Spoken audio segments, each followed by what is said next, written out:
Hello students, and welcome to the second part of the magnetic particle testing. In the previous lecture on magnetic particle testing, we'll discuss the definition of magnetic particle testing and basic properties which helps the magnetic magnetism, and we'll discuss hysteresis loop and the working principle of the magnetic particle testing. So students, in this today's lecture session, we'll discuss the second part of the magnetic particle testing. That is, today we'll discuss on magnetizing techniques and the procedure of the magnetic particle testing. So let's start it. Magnetizing testing. There are 6 types of magnetizing techniques. One is magnetization using the magnet. Number 2 is magnetization using electromagnet. Number 3, contact current flow, the method. Next, magnetization using threading bar. Next is magnetization using the coil, and the last one is magnetization induced current flow. So these are the 6 techniques. So students, let's start with the magnetization using a magnet. So magnetization using magnet. The simplest possible way of magnetizing a component like a bar is to position it across the poles of a horseshoe magnet.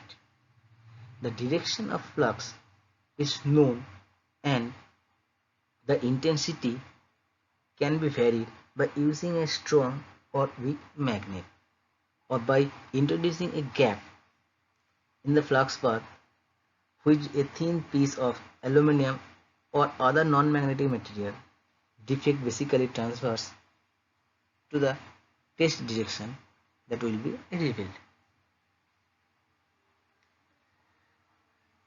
In this picture, we have used U-shaped horseshoe magnet and a test object or a specimen which is placed north side and south side, which is covered with the mild steel block which is complete the path. So we know the flux flow lines. If there is a crack, then in the test object there should be created a north pole and the south pole. In this way, if there is a defect, then it should be created. So in this way, defect basically transfers to the test direction will be that revealed. So after the magnetizing using magnet, the next is magnetization using the electromagnet.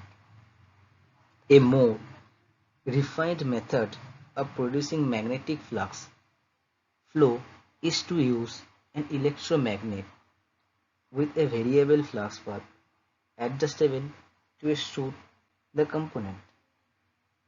In this method, the energized direct current can be varied so as to provide a wide range of induced flux density. Components of varying cross-section will obviously need equivalent variation in flux levels to give the same sensitivity. For components of simple form and reasonably regular section, this method is most satisfactory to give the high sensitivity. So there is a coil, magnetic coil, and the method, and this is a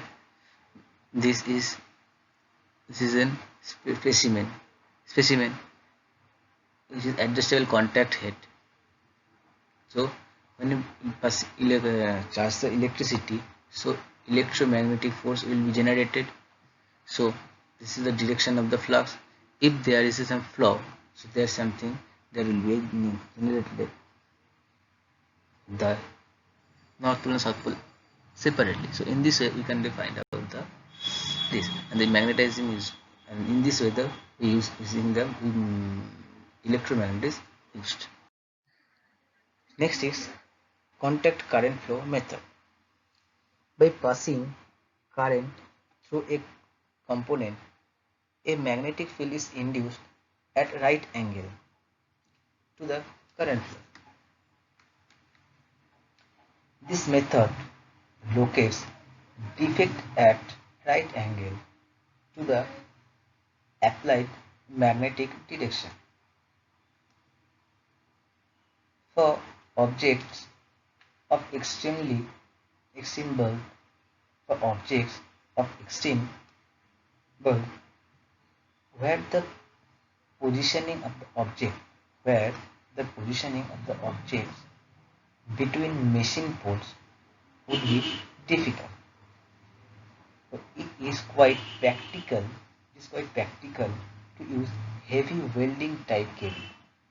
Heavy welding type cable to feed the power from the transformer to the object, from the transformer to the object through the C clamp, through the C clamp, prods or other means of the control. So it will be difficult to quite practical to use the heavy welding type cable to feed the power from the transformer to the object through the C clamp. It should be realized that alternating current tends to travel on the surface of a component. Thus the flux will stay on the surface, and there will be very little flux flow inside a tube, and any defects on the internal surface will not be adequately revealed unless the tube the thickness is less than about the 1.5 millimeter. So this is the contact current flow method of magnetization. Next is magnetization using the threading bar. In the case of objects such as tubes, it is possible to obtain the same effect as in the case of direct current flow by placing a threading bar through the box and energizing it. The bar should not be of steel, but of a good conductor such as copper or aluminum. Means the bar should not be steel, but it should be a good conductor such as copper or an aluminum. So it can be hollow, the diameter is fairly large. The resultant flux field in the surrounding steel object, flux field in the surrounding steel object will be at right angle to the current flow.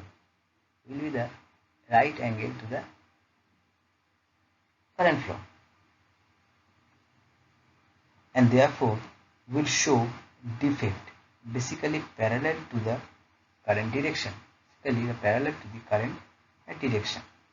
A big advantage is that the flux flow both on the inner surface of the tube as well as on the current surface, so that internal defects can be found. There is much less risk of burning with the threading bar. than with current flow by direct contact. By current flow by the direct contact. So this is the way method of the magnetization using the threading bar. Next one is magnetization using the coil. If a component is placed longitudinally within a coil carrying the current, flux will be generated in the component, giving north and south pole at its end. The defects revealed will be oriented basically at right angle to the flux, and therefore the transverse direction to the length of the part. So this is the way of the magnetization using the coil. Next is magnetizing induced current flow. It is very difficult to detect radial defects in large ring because they have unfavorable shape and do not respond well to the testing using the coil. The induced current flow methods overcome this by the use of special transformer.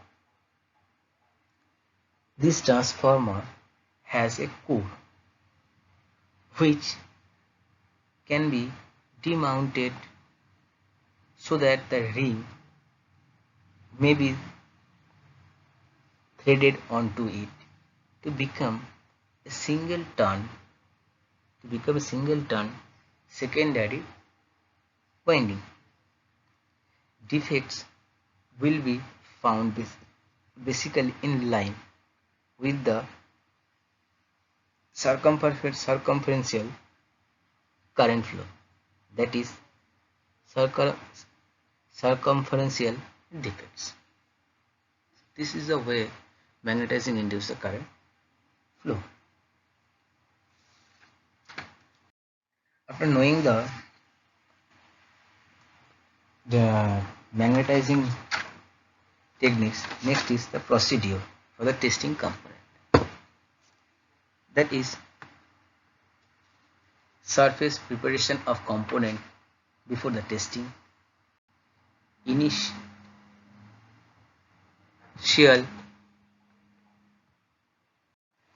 second is initial demagnetization, third is degreasing and cleaning, fourth one is magnetization of the components, fifth one is application of magnetic particle, 7 is viewing,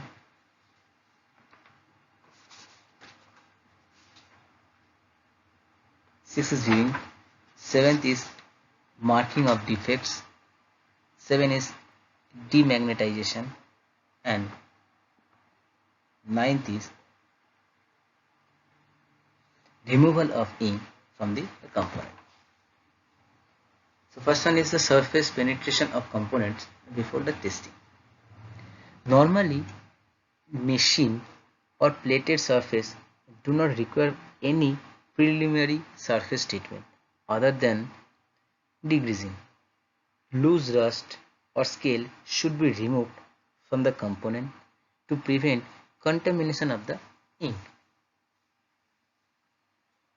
On painted part, the part should be removed locally so as to provide adequate contact area for the current flow.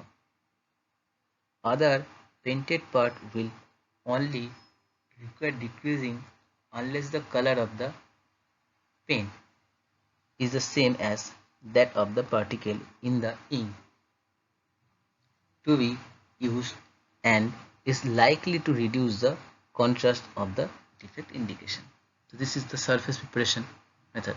Second one is initial demagnetization. Components which have been machined or magnetic chucks or handle in the vicinity of any magnetic field could have been magnetized either wholly or partially. It is advisable to remove this residual magnetism to avoid the false indication. Third one is decreasing and cleaning. The component the component should be thoroughly cleaned before testing because adhering, decrease and dirt can mask defects and also contaminate the ink. Degreasing may be satisfactorily carried out satisfactorily by means of spirit or trichloroethylene bath. When a component is to be tested in situ, the cleaning is accomplished by a clean rag or cotton waste moistened with a suitable solvent, preferably spirit or paraffins. After the degreasing and cleaning, next is magnetization of the component. Magnetization of the components is required. It is necessary to choose a suitable operation value of electrical parameter to obtain optimum magnetization of the part being inspected. So various types of electrical current sources are used to produce the magnetic field. If we use direct current, then direct current is used for detection of both surface and subsurface discontinuities. The disadvantage of this DC current are requirement of battery maintenance, difficult to demagnetization and fixed voltage.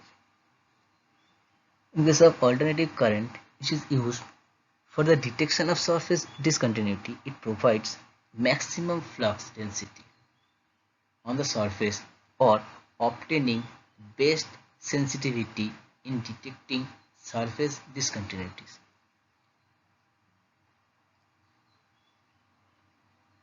So it is relatively easy to demagnetize. The shallow penetration of flux makes alternative current ineffective for subverse discontinuities. In case of half-wave rectification or HWAC provides higher flux density for a same average current, full penetration of flux into object and permit detection of subsurface discontinuities. There are two types of magnetizing of component, continuous method and residual method. Continuous method of magnetizing is used by applying the magnetic particle while the current is flowing. If the magnetic particle are applied after the magnetizing current is shut off, the technique is called residual method. And the residual method is less sensitivity than the continuous method. Both the method may be applied with wet or dry magnetic particle. So after the magnetization of the component, next is the application of the magnetic particle. There are two classes of magnetic particle available, depending upon the vehicle or carrying the agent used. In the wet method,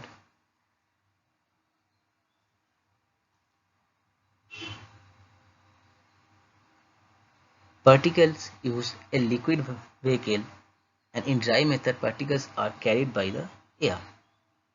The particles used in wet method are suspended in oil or water and are often from the manufacturer as a powder or heavy thick paste. The magnetic particles for the wet methods are available in black or red color and the fluorescent. Since the dry penetrant particle depends upon the air to carry them to the surface of the part, care must be taken to apply them correctly. Then using the dry powder method, it must be remembered that a light and even distribution of a magnetic particle is the best type of coating, because a heavy coating will impede the particle movement towards the leakage film. The magnetic particle are practical are the magnetic properties are practical size are similar for all color, making the particles equally efficient. The choice of color is such that the powder will show up or give the best contrast on the part being the inspected. So after the application of magnetic parts, now next is viewing. The black or red paste of powder, the black or red paste of powder indication or viewing under proper illumination. The level of illumination can be 500 lux at the surface. Good daylight is the best. The fluorescent paste or powder particles must be viewed under the black light, and the equipment or inspection area they must be darkened with a booth or certain to cut off normal light. This lighting must be reduced to around 10 lux, and it must be equipped with the adequate black light source. So after the viewing, next is the marking of defects. So all relevant indications should be marked after allowing the ink to drain. For permanent record, apart from television recording or photography, the area under inspection can be covered with a transparent adhesive film. When the film is peeled off, it comes out with magnetic particle at the correspective into the indication. Next is demagnetization. After the marking of defect, now comes to the next process, that is demagnetization. All ferromagnetic material retain some residual magnetism after magnetic particle inspection.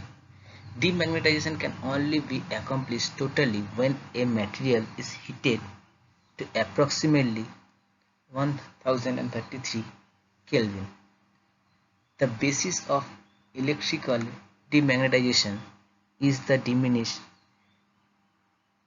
reversing magnetizing force sufficient to overcome the original field. In general, there are two methods are being used for the demagnetization. The part is placed in the field of an AC coil, withdraws slowly to about 1.2 to 2 meter away. Small parts should be kept close to the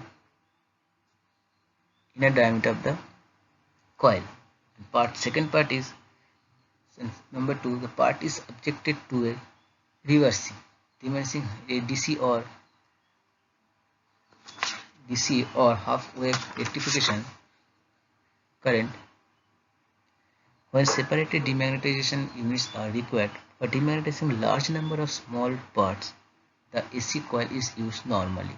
Coil of this type are used in a number of sizes since demagnetizing efficiency is higher when the parts nearly fill the coil opening. In the case of the special inspection unit, special demagnetizers are often built into the unit to suit the size and of operation cycle required to the particular application. So this is the way of the demagnetization.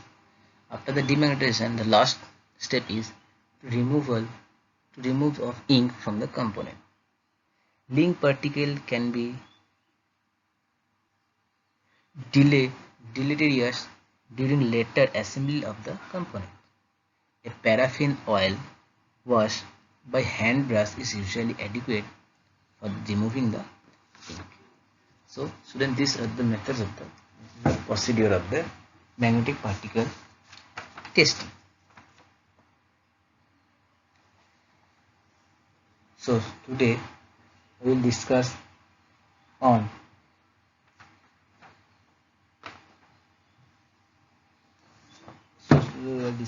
the magnetizing techniques and the procedure. In the next class, we'll discuss the equipment used for the magnetic particle testing. So still then, stay home and stay safe. Stay at home and stay safe. Thank you.